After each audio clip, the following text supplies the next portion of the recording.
Señor Jesús, tú nos llamaste a predicar tu verdad. Bienvenidos a Atentos al Libro de Dios. Este programa te traerá las enseñanzas congregacionales de la Iglesia Cristiana Evangélica Reformada, tanto desde la Consulta como desde el departamento de Maipú, en nuestra querida provincia de Mendoza. No dejes pasar la oportunidad de fortalecer tu fe y conocimiento bíblico. Acompáñanos en Atentos al Libro de Dios y déjate guiar por la sabiduría divina contenida en la Escritura. Pastoreando a tu pueblo, al Cordero, edifica tu iglesia, oh Dios.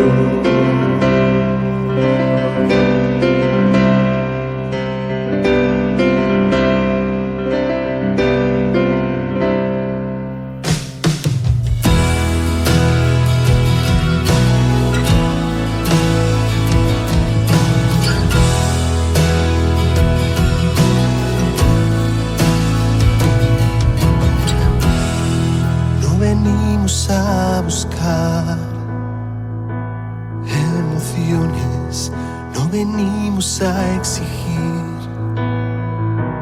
bendiciones, no venimos a exaltar las virtudes de los hombres, sino a alabar tu nombre.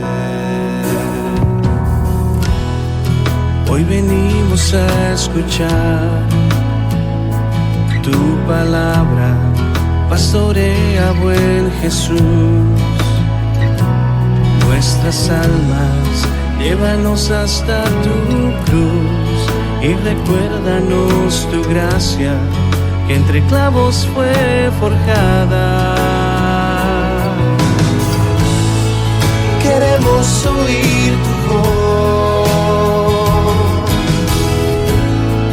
con la fuerza del de un león, que produce temor. La esperanza pasa en nuestro corazón. Queremos oír tu voz con la fuerza del rugido de un león, que produce temor.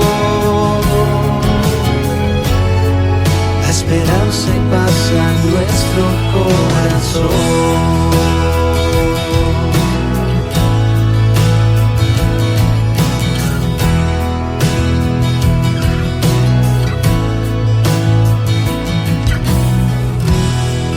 No venimos a buscar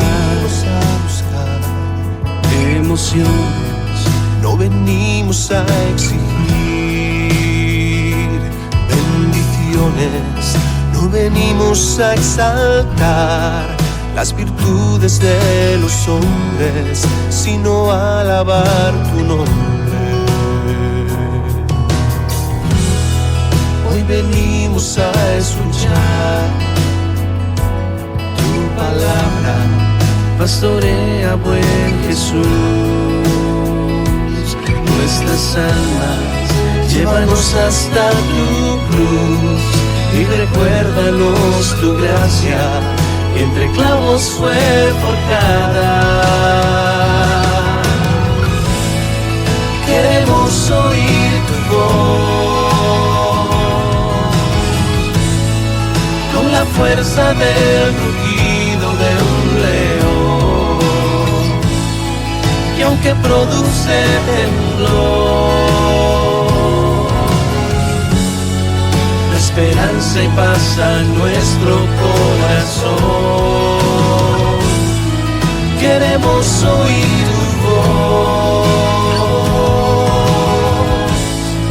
con la fuerza del rugido de un león, que aunque produce temblor, la esperanza pasa en nuestro corazón.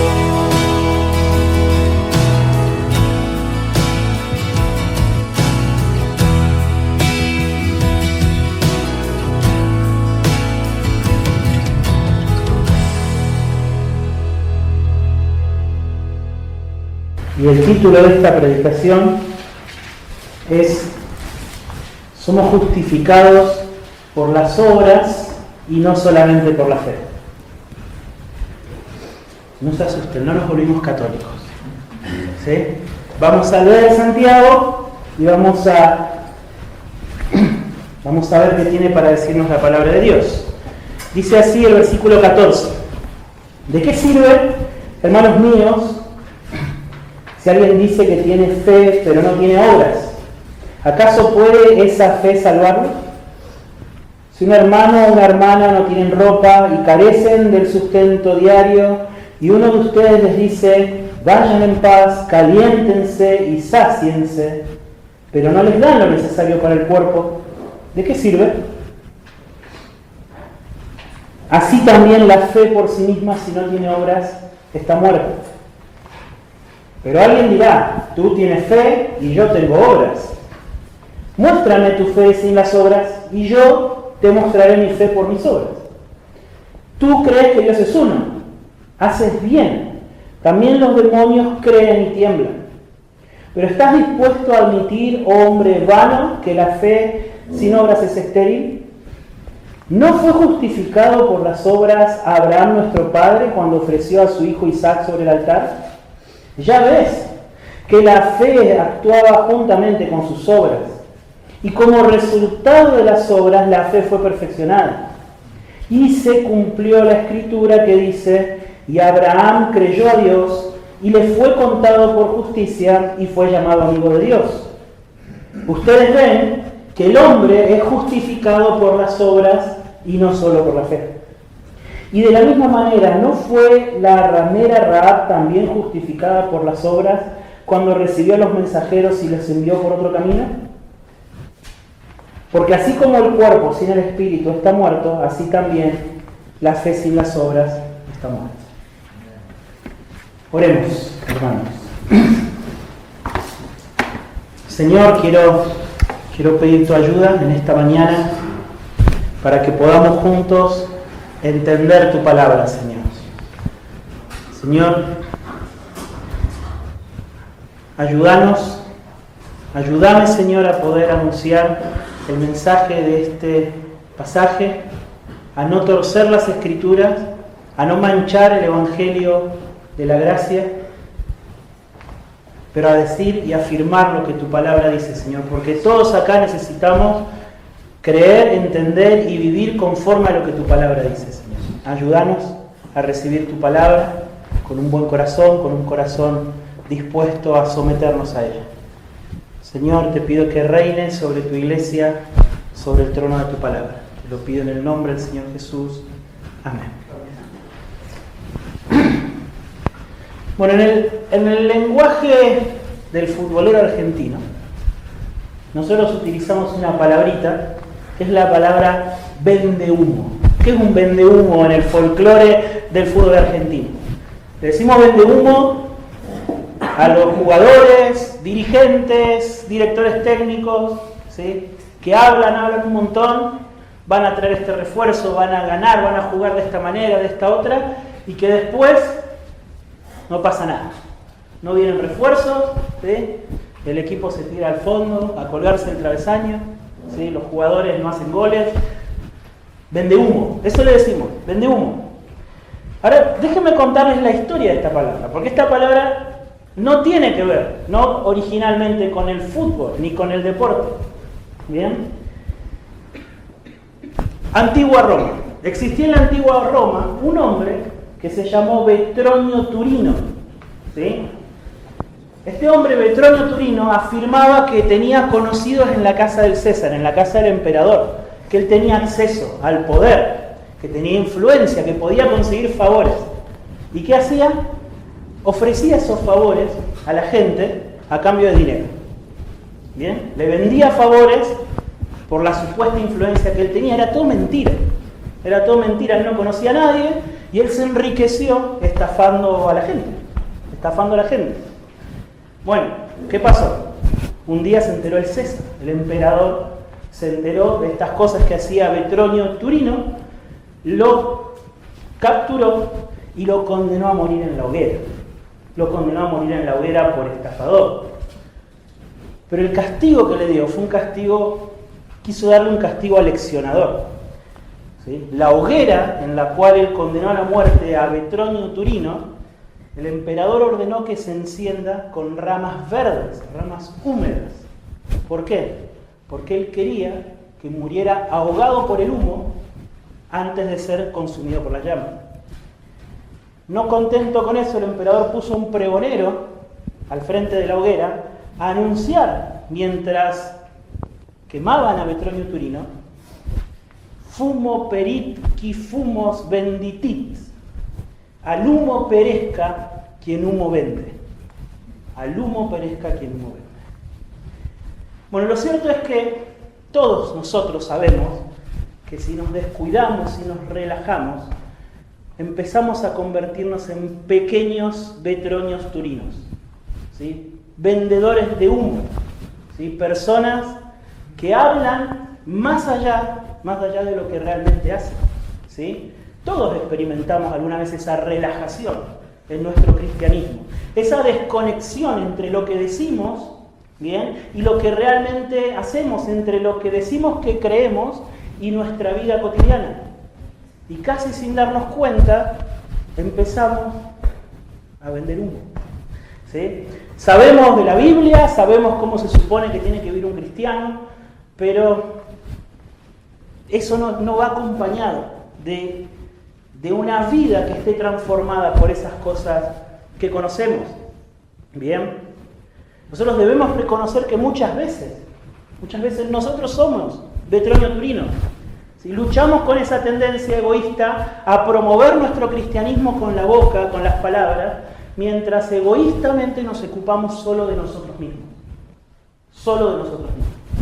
Bien. Bueno, Santiago escribe esta carta a los Vetronios Turinos de la vida, ¿sí? Santiago escribe esta carta, este pasaje, con una advertencia muy particular, y él lo hace de una forma muy provocativa.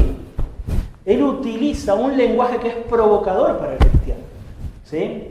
Que él nos diga, por ejemplo, el hombre justificado por las obras y no solamente por la fe, es porque él quiere provocarlo. Pero ¿cómo es eso? Yo aprendí que la justificación es por la fe.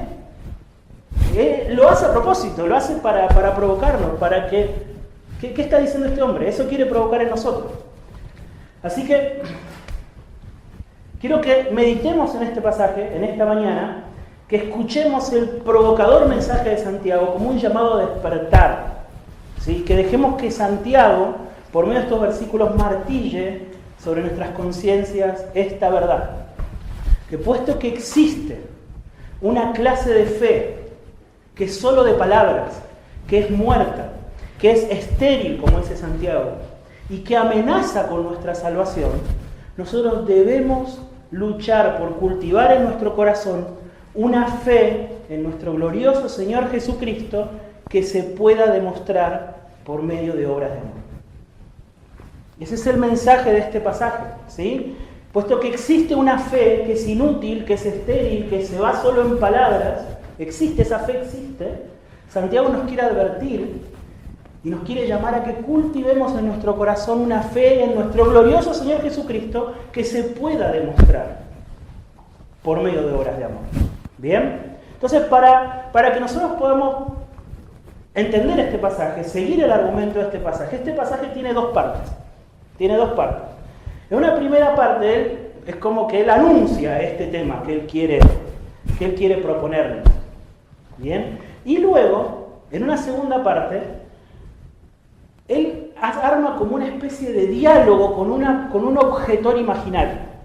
¿Bien?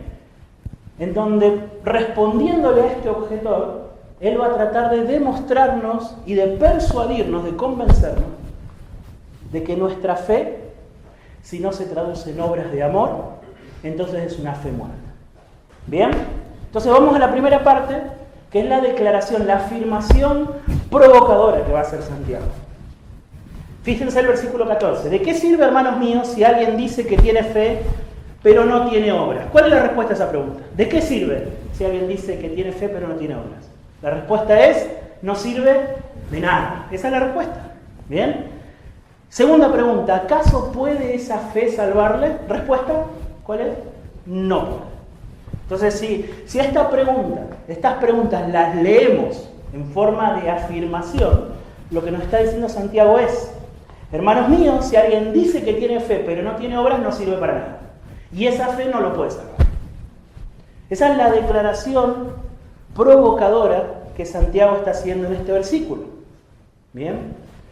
Y él la va a desarrollar contándonos una pequeña historia. Entonces, hagamos algunas observaciones a este versículo y a la historia que él nos cuenta.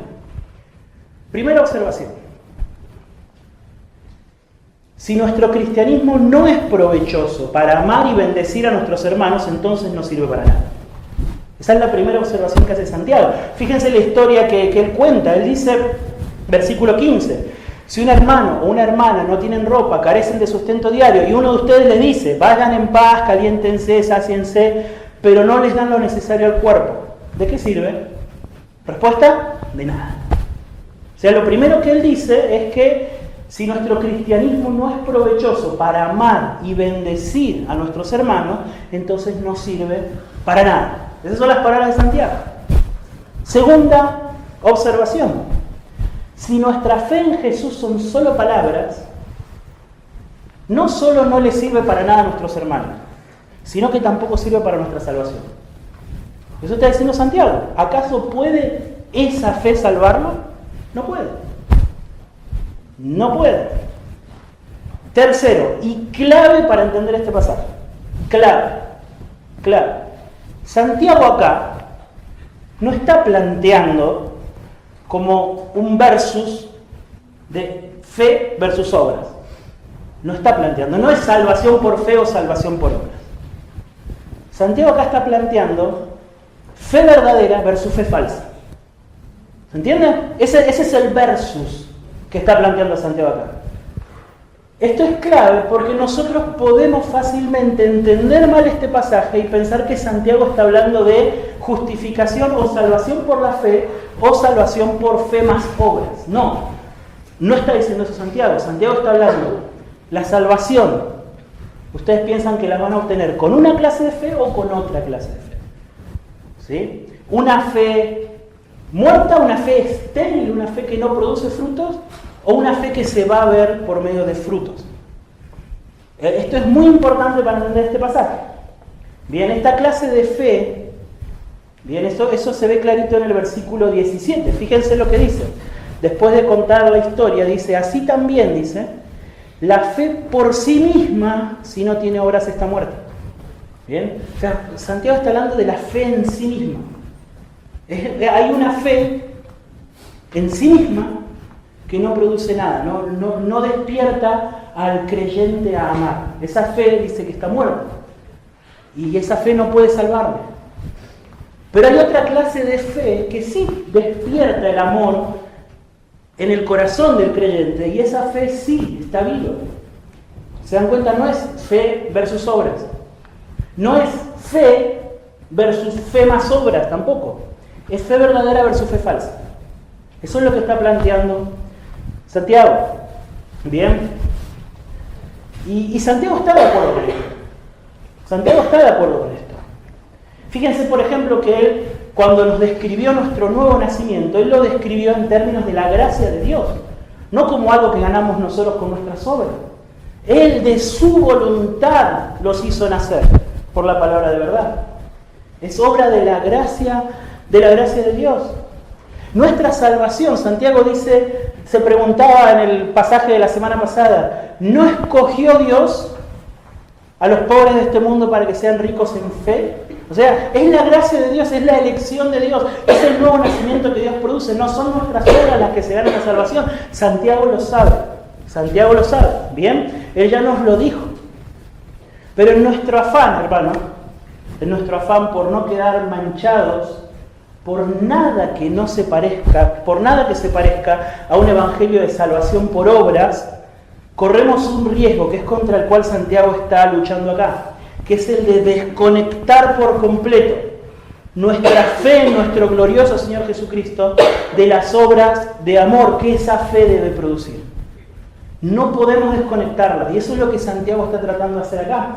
Ya empezó a hacer eso al principio del capítulo. Cuando él dijo, hermanos míos, no tengan su fe en nuestro glorioso Señor Jesucristo con una actitud de favoritismo, él estaba haciendo eso.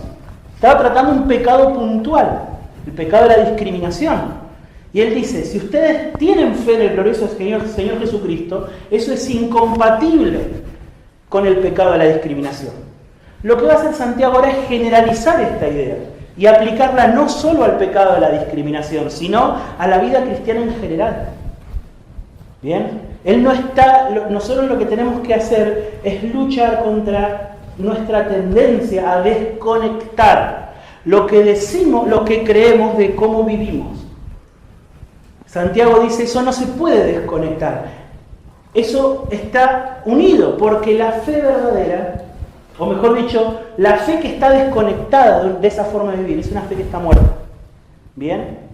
Las obras validan la vida de nuestra fe, dan testimonio de que nuestra confianza en Jesús es una confianza viva y real. Son un fruto necesario y contundente de que confiamos en Jesús como Salvador, como Rey y como tesoro de nuestras almas. Bien, lo que Santiago nos está enseñando es que es imposible desconectar la causa del efecto. No podemos desconectar la fe de las obras que ellas producen. Bien, pero como Santiago sabe que esta enseñanza es provocadora, él va a tratar de defenderla. Bien, y acá viene esta discusión que él tiene con un personaje imaginario que se acerca a Santiago en el versículo 18 y le dice, bueno, pero alguien dirá, dice Santiago, y acá empieza a discutir con un objetor imaginario. Tú tienes fe, yo tengo obras. Eso es lo que le dice este objetor imaginario. ¿Qué significa eso? ¿Qué le está diciendo este hombre? Bueno, le está diciendo justamente aquello de lo que estamos hablando. Él está afirmando, este objetor está afirmando que la fe y las obras son cosas distintas. Santiago, me parece que estás confundido, le está diciendo. Estás equivocado. Vos tenés fe y yo tengo obras. Alguien puede tener fe, otra persona puede tener obras. Son cosas que pueden estar separadas. Son cosas que pueden estar desconectadas. ¿Bien? Son cosas distintas. Esa es la objeción que le hace este hombre. Entonces, vos no podés agarrar y decir a esta persona que dice que tiene fe, ¿bien?, que su fe es falsa, porque quizás él solo tiene fe. Habrá otro que solo tendrá obras. ¿Se dan cuenta? Santiago está diciendo que su objetor cree que se pueden separar, que están desconectadas. ¿Bien? Ahora, antes que digamos este objetor está hablando pavadas, tenemos que darnos cuenta que este error es un error muy nuestro, hermano. Desconectar la fe de las obras de amor que ellas deben producir es un error muy nuestro, muy cotidiano. Muy cotidiano. Fíjense, cuando nosotros nos permitimos convivir con nuestro egoísmo, con nuestro pecado, en indiferencia hacia nuestros hermanos durante la semana, insensibles a las cosas que le pasan, pero afirmamos que creemos en Jesús, ¿qué estamos diciendo? Estamos diciendo, yo tengo fe en Jesús, pero bueno, alguien se va a ocupar de los demás, yo no tengo por qué hacer. Yo tengo fe, otro tendrá obras. ¿Se dan cuenta?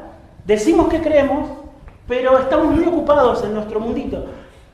Vendemos humo, hermanos, ¿sí? Decimos una cosa, pero no estamos dispuestos a sacrificar nuestro egoísmo por el bien de nuestros hermanos. La fe que nosotros decimos tener en el Señor Jesús no nos mueve a matar nuestro egoísmo y preocuparnos por nuestros hermanos.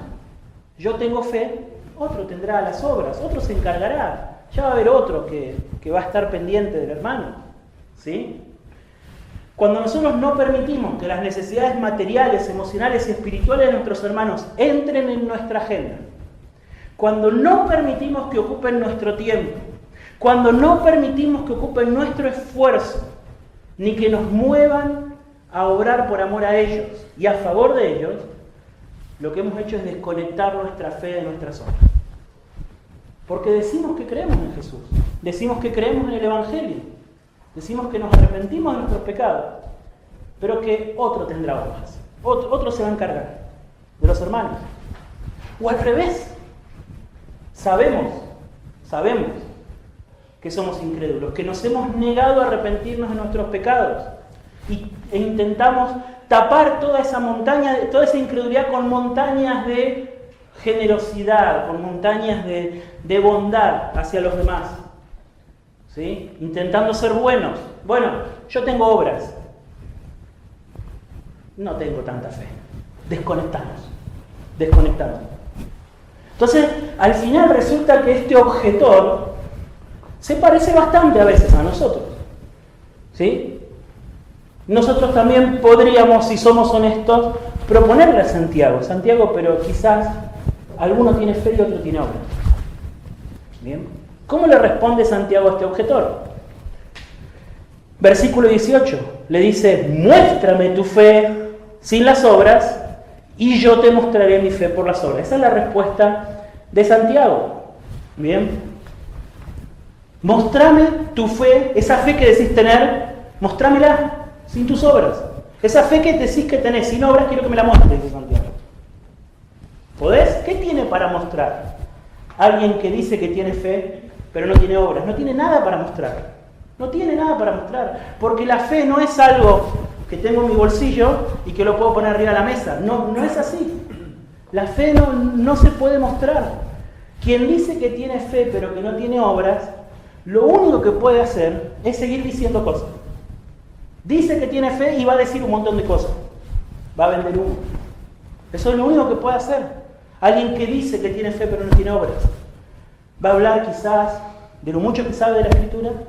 Va a hablar de teología, va a hablar del último video del predicador reformado que hay en internet. Quizá va a hablar de cosas buenas que hizo en un momento, cosas buenas que planea hacer. ¿Sí? Va a hablar. ¿Sí? Va a ser un Vetronio Turino. ¿Sí? Va a vender humo. Eso es lo que va a hacer, porque no va a poder mostrar obras, hermano, que validen su fe. Santiago dice: mostrame tu fe sin tus obras. Es un desafío, ¿se dan cuenta? Mostrame tu fe sin tus obras. ¿Podés mostrármela? Yo por mi parte, dice Santiago, yo te voy a mostrar ¿cómo? Yo te voy a mostrar mi fe, ¿cómo? Por mis obras. Mostrame vos tu fe, esa fe que decís tener sin obras.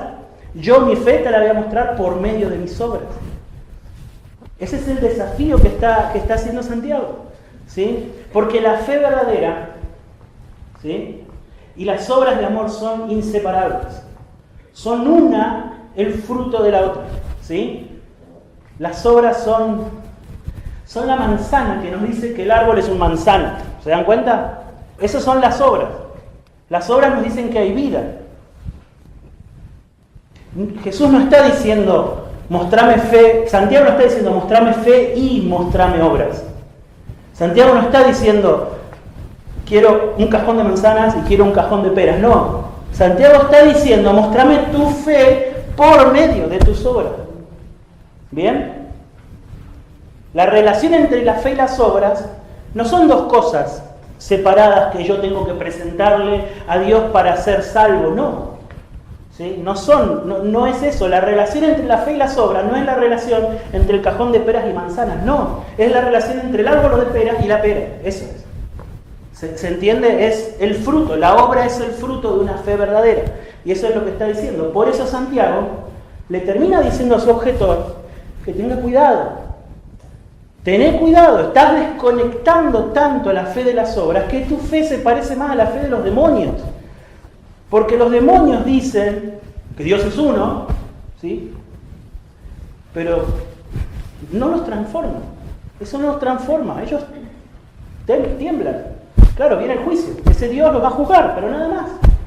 No producen ellos arrepentimiento, no producen ellos amor, no produce fe, no produce nada. Aquel que dice que tiene fe, pero que no tiene obras, dice Santiago, su fe se parece más a la fe de los demonios. A la fe de los demonios. Está muerto. ¿Bien? Entonces, acá tenemos el diálogo, ¿no? El objetor, Santiago, la fe y las obras son cosas separadas. Estás confundido. Santiago dice, no, eso no es así. Las obras son el fruto de la fe. Pero ahora Santiago va a contraatacar. no solo lo va a contestar, sino que lo va a contraatacar. Fíjense lo que dice el versículo 20. ¿Estás dispuesto a admitir, hombre vano, que la fe sin obras es estéril? Está discutiendo con este hombre. Ya te contesté, ya te diste cuenta. Ahora, ¿vas a admitir que la fe sin obras es estéril? Por eso es que Santiago está siendo provocador. Yo comencé esta predicación diciéndole esto, que en este pasaje Santiago está siendo provocador. ¿Bien? Hay comentaristas que creen que Santiago acá está lidiando con una mala comprensión del evangelio que predicaba Pablo. Pablo reconoce en sus cartas que había mucha gente que lo acusaba a él de que porque él predicaba el evangelio de la gracia, entonces él era una persona a la que no le importaban las obras. ¿Bien? Hay gente que me acusa, dice Pablo, de que yo digo, bueno, hagamos males para que vengan bien, ¿no es cierto? Como bueno, si Dios nos perdona, hagamos males, total, va a venir el perdón de Dios. Pablo era consciente de que cuando él predicaba había personas que lo malentendían y lo acusaban de esa falsa enseñanza. Y es muy probable acá que Santiago esté tratando con una mala comprensión o con esas acusaciones que se hacían contra el evangelio de Pablo. ¿Saben por qué? Porque Santiago acá en el versículo 24, cuando él dice, ustedes ven que el hombre es justificado por las obras y no solo por la fe, Santiago está haciendo un juego de palabras con Romanos 3:28. Romanos 3:28, Pablo dice lo siguiente, concluimos pues que el hombre es justificado por la fe sin las obras de la ley. ¿Se dan cuenta del juego de palabras? ¿Qué está diciendo Santiago? Está dando vueltas las cosas. Está al revés. Santiago está diciendo, ustedes ven que el hombre es justificado por las obras y no solo por la fe. Está siendo provocador. ¿Conocen a alguna persona que es provocadora? Que dice la palabra justa que sabe que va a hacer saltar al oyente. ¿Sí? Picudo le dicen acá en Mendoza, ¿no? Le decimos. Sabemos qué decir, qué palabritas escoger para hacer que el oyente salte. Y Santiago está haciendo eso. Santiago está escribiendo y está diciendo, ustedes creen en la justificación por fe. Bueno, yo les voy a decir, el hombre es justificado por las obras y no solamente por la fe. ¿Por qué? Porque quiere despertarnos. Quiere que nos preguntemos, ¿qué está queriendo decir Santiago acá? Y lo dice 3 veces, versículo 21, ¿no fue justificado por las obras nuestro padre Abraham? Versículo 24, el hombre es justificado por las obras y no solamente por la fe. Y versículo 25, ¿no fue Rahab la ramera también justificada por las obras? 3 veces. 3 veces. Y acá la palabra incómoda, la palabra provocadora, es la palabra justificación. Esa es la palabra incómoda. ¿Bien? Porque el corazón del evangelio que nosotros hemos aprendido, al que nos aferramos con toda nuestra fuerza, es que somos justificados por fe en la persona de Jesús, solo por la fe. Que ninguna de nuestras obras puede ganarnos la aceptación de Dios. Que nuestras obras son como trapos de inmundicia. Que no podemos alcanzar con nuestras obras la perfección que Dios requiere en su tribunal. Y que Jesús en su amor infinito vino a este mundo a vivir en nuestro lugar la vida perfecta que Dios demanda del pecador. Y por la fe, Dios nos regala esa vida perfecta de Jesús a nosotros. Nos reviste de su justicia y de su vida obediente solamente por la fe. Y decimos amén. Este es el Evangelio. Este es el Evangelio. Y también decimos amén cuando la Biblia dice que el hombre es justificado por las obras y no solamente por la fe. Porque también la Biblia lo dice. Lo que nosotros tenemos que hacer es preguntarnos, ¿qué está queriéndonos decir Santiago cuando nos dice que somos justificados por las obras? ¿Bien? Y acá, para poder entender a Santiago, nosotros tenemos que entender algo que es muy cotidiano. Y es que nosotros, cuando hablamos en la vida cotidiana, no todos usamos las palabras de la misma manera. No todos usamos las palabras de la misma manera. ¿Bien?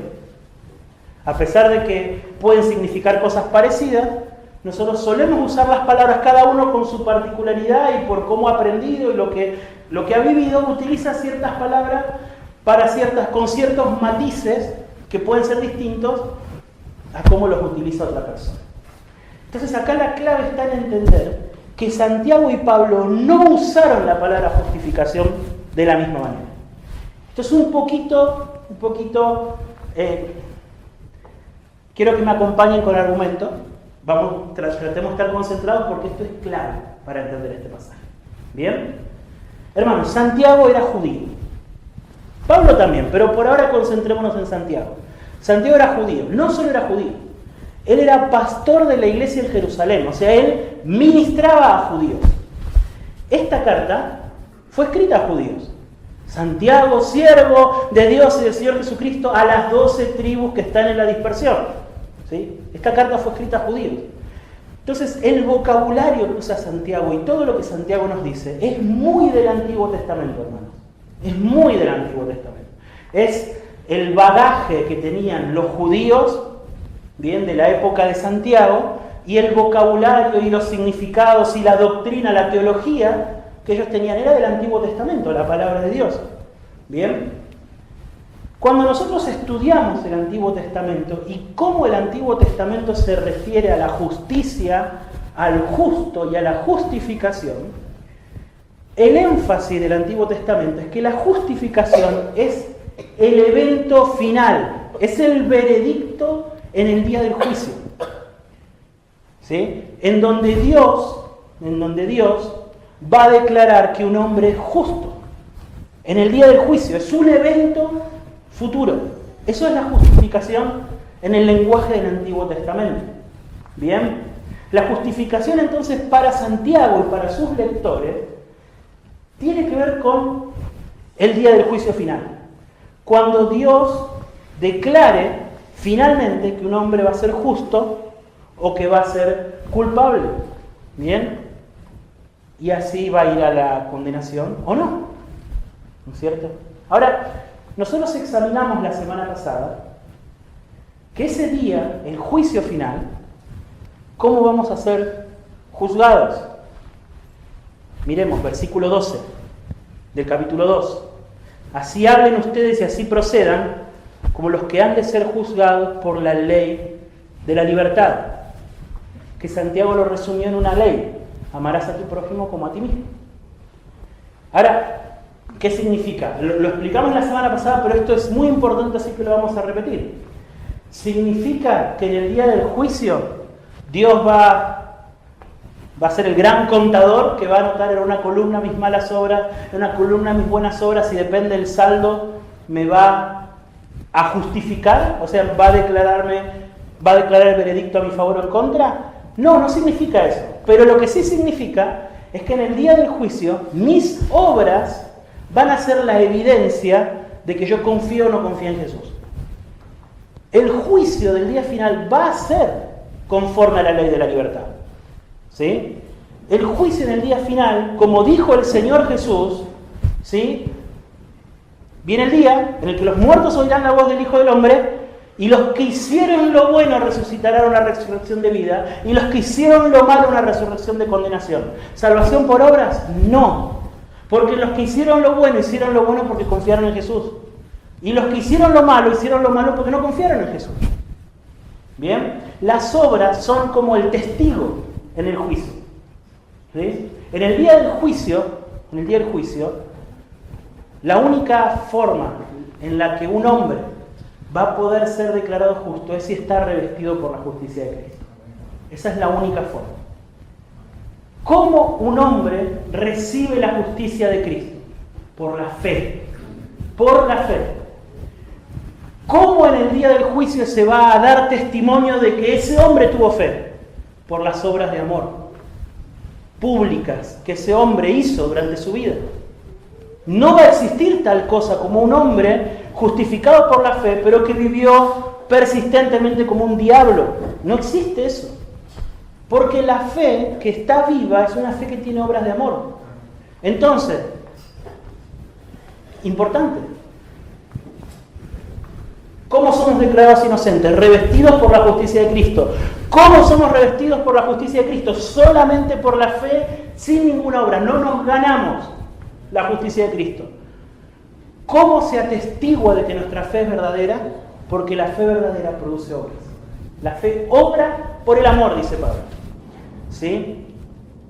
En aquel día, mis hermanos, vamos a ser juzgados por la ley de la libertad. Y el que humo vendió, a humo perecerá. Así va a ser. El que se pasó la vida diciendo un montón de cosas acerca de la Biblia, de la fe, del cristianismo y bla, bla, bla, el que vendió humo va a perecer en el lago de fuego. Esa es la verdad. Esa es la verdad. Así usa Santiago. Entonces, cuando nosotros leemos Santiago, la palabra justificación, él está mirando al día del juicio, en donde las obras van a cumplir un rol importante. ¿Cómo? Justificando la validez de nuestra fe, que nuestra fe fue verdadera. ¿Cómo usa Pablo la palabra justificación? Pablo la usa en un sentido diferente. Pablo habla de la justificación no como el evento futuro, sino como algo que sucede en el momento en el que confiamos en Cristo. En el momento en que confiamos en Cristo, suceden dos cosas. Nuestra culpa es quitada. Nuestra culpa es quitada. Se pone a nuestro favor el castigo que sufrió Cristo en la cruz del Calvario. Ya no hay condenación para nosotros. En el momento en que creemos en Cristo. En el momento en que creemos en Cristo, la justicia, la obediencia perfecta de Jesús se pone a nuestro favor. Y Dios nos ve a través de la obediencia de su Hijo. Eso sucede en el momento en que nosotros creemos en Cristo. Y a eso Pablo lo llama justificación. Utiliza la misma palabra, la Biblia, para referirse a un evento ahora, Pablo, y a otro evento distinto, el día del juicio final, Santiago. ¿Bien? Entonces, Pablo dice, somos justificados por la fe, sin las obras de la ley. Pero claro que sí. Yo no escapo de la condenación. No escapo de la condenación eterna, ¿sí?, ganándome mi salvación, haciendo más obras buenas que malas. No, yo escapo de la condenación eterna, escondiéndome en mi sustituto, que Él la sufrió, Él sufrió la ira de Dios en mi lugar. Ninguna obra, ni millones de obras en millones de vidas pueden hacer que yo escape de la condenación. Solamente Jesús muriendo en mi lugar y Jesús regalándome su justicia perfecta puede hacerlo. Y eso sucede en el momento en que confiamos en Cristo. Somos justificados por la fe sin las obras de la ley. Ahora ese hombre que ha sido justificado por la fe, ¿sí?, su fe, dice Pablo, su fe va a obrar por amor. Que el fruto que va a producir esa fe por medio del Espíritu Santo en su vida va a ser amor, gozo, paz, paciencia, benignidad, bondad, fe, mansedumbre, templanza. O sea, se va a manifestar la vida del Espíritu Santo por la fe en ese hombre. Su vida no va a ser igual. Y sí va a pecar, vamos a pecar.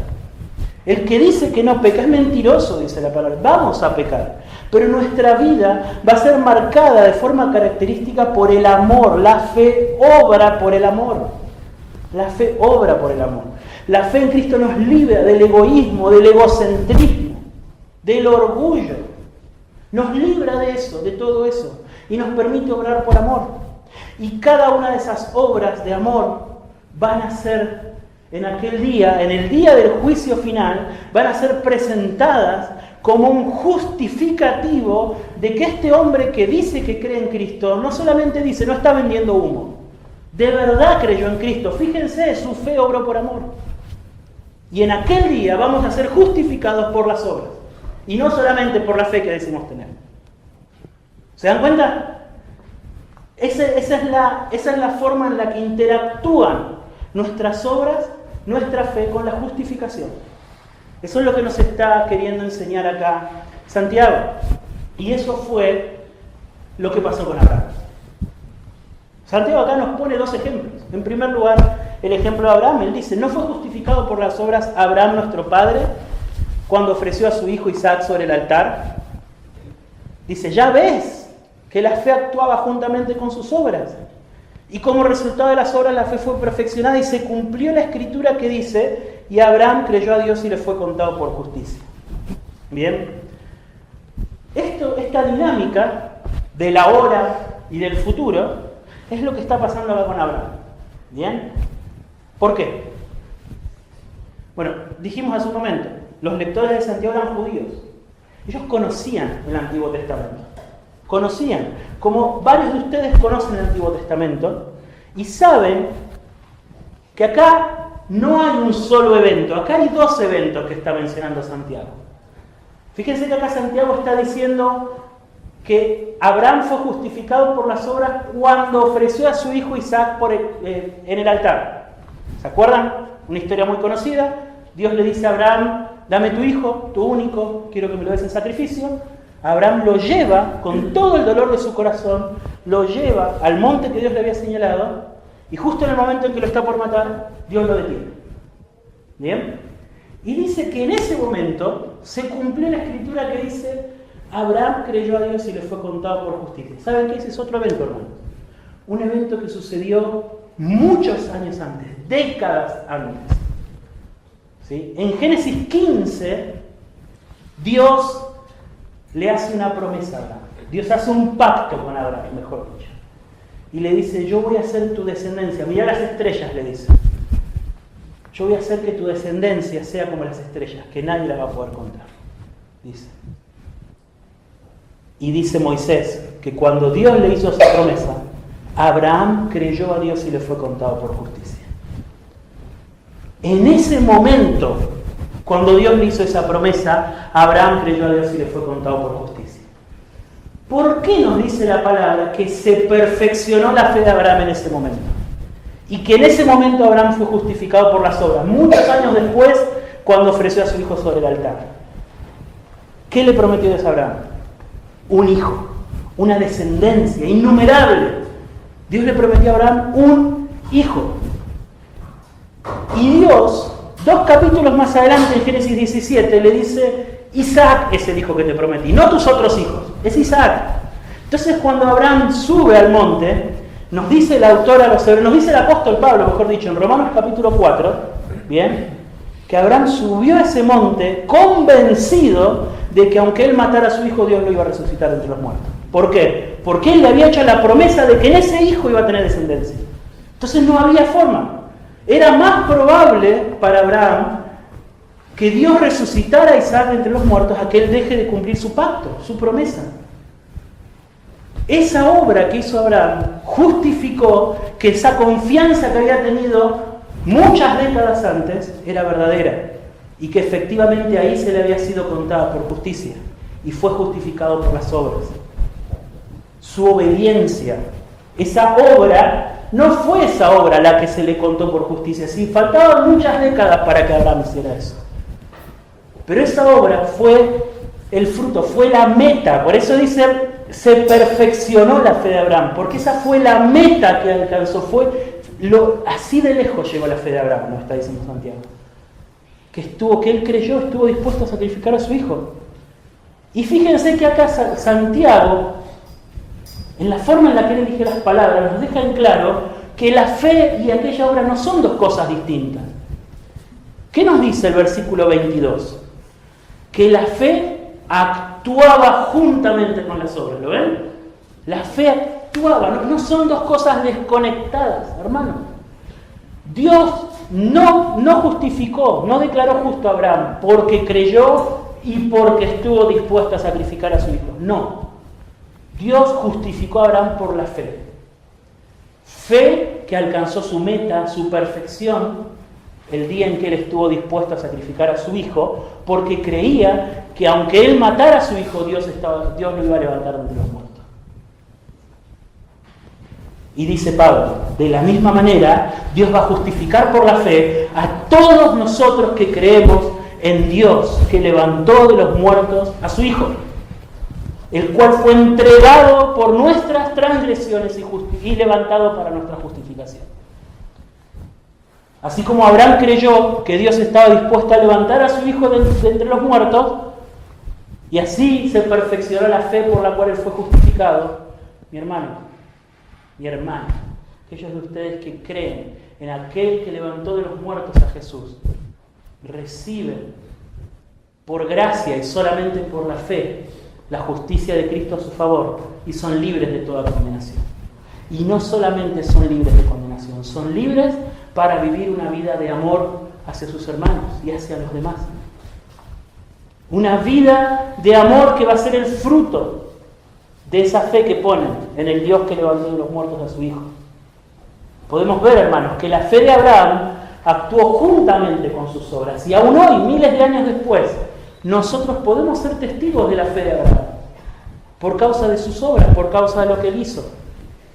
Entonces nosotros también, hermanos, con la misma vehemencia y con la misma esperanza con la que podemos decir que somos justificados por la fe solamente por Cristo, sin obras, con esa misma vehemencia y con esa misma esperanza, digamos que esas obras van a transformar nuestro corazón egoísta, que esa fe va a transformar nuestro corazón egoísta y nos va a convertir en personas que obran por amor, ¿sí? En personas que están dispuestas a morir todos los días a ellos mismos, para amar a sus hermanos, y no simplemente ante sus necesidades darles una palmadita en la espalda. Sí, mi hermano, el Señor te va a proveer. Sí, mi hermano, el Señor te va a ayudar. Y nada más. No, es la fe. Es la fe la que nos libra.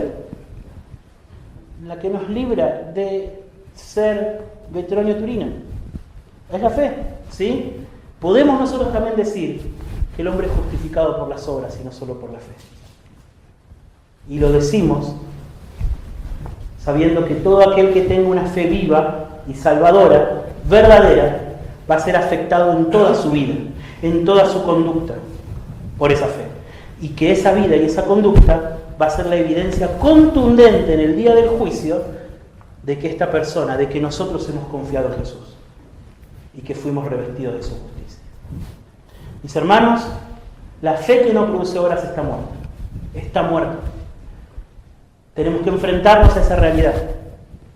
Si nosotros solamente decimos, si nosotros solamente nos acoplamos a una forma de vida, de cultura evangélica, de asistir a los cultos y todo lo demás, pero lo único que hacemos es decir, esa fe está muerta. Es la fe del que no tomó su cruz para seguir a Jesús. Es la fe del que ama demasiado, se ama demasiado a sí mismo como para entregarse por amor a sus hermanos. Es la fe que solo puede mostrar palabras, pero no puede mostrar obras de amor que la validen. Ahora acá un peligro.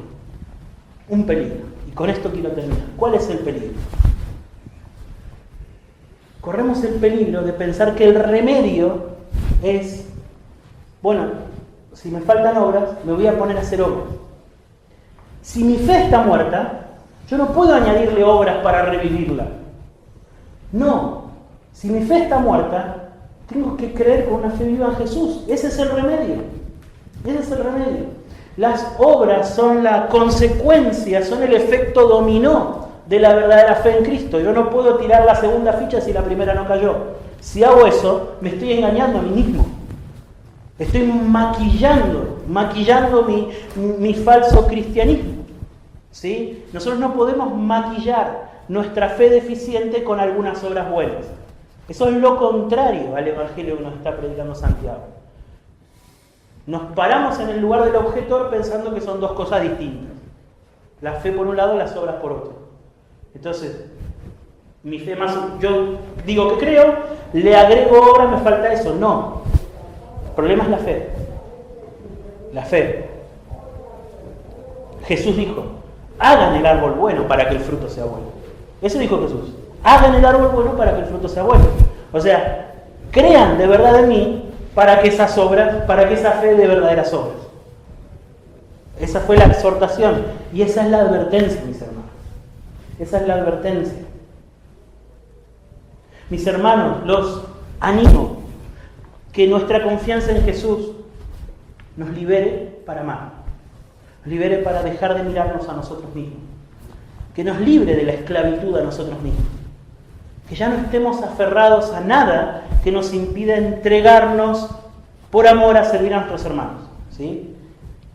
Esas obras de amor son las obras que nacen de la fe. Vamos a orar para terminar. Señor, gracias por tu palabra y yo te ruego, Señor, que tu palabra nos dé libertad, traiga claridad a nuestras vidas, Señor, a nuestras mentes, y que podamos aprender a vivir conforme al Evangelio, Señor. Señor, líbranos, Señor, de ser cristianos de la boca para afuera, Señor. Líbranos de ese cristianismo muerto, estéril, que no va a salvar a nadie, Señor. Líbranos de nuestro egoísmo, líbranos, Señor, de nuestro orgullo. En Cristo ya tenemos todo, Señor. No necesitamos ocuparnos de nosotros mismos. En Él tenemos todo. Y puesto que en Él tenemos todo, Señor, que nuestros corazones sean libres para ocuparnos de los demás. Señor, que nuestra fe en ese Cristo que es nuestro todo se profundice, Señor, y que obre por amor en medio nuestro, Señor. Mostrándonos tu amor los unos a los otros, satisfaciendo nuestras necesidades, cuidando los unos de los otros, prefiriéndonos los unos a los otros. Te lo ruego en el nombre de Jesús. Si mi fe ha de caer, Él me sostendrá. En la tentación yo sé, Él me sostendrá. No podría estar de pie en la oscuridad, pues mi amor muy frágil es, Él me sostendrá.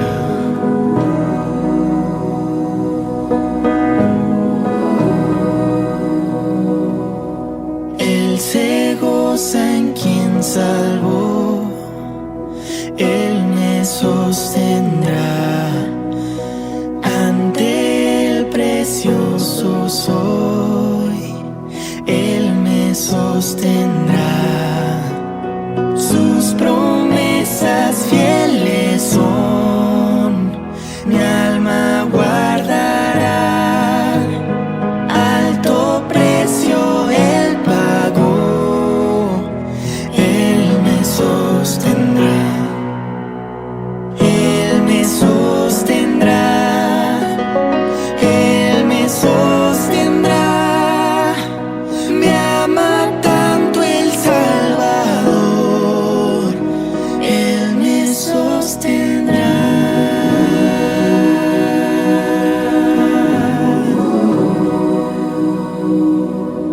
Él sufrió y por mí murió, Él me sostendrá. La justicia Él cumplió, Él me sostendrá. Vida eterna tengo en Él, Él me sostendrá. Hasta que le pueda ver, Él regresará. Él me sostendrá, Él me sostendrá. Me ama tanto el Salvador, Él me sostendrá. Él me sostendrá, Él me sostendrá. Me ama tanto el Salvador, Él me sostendrá.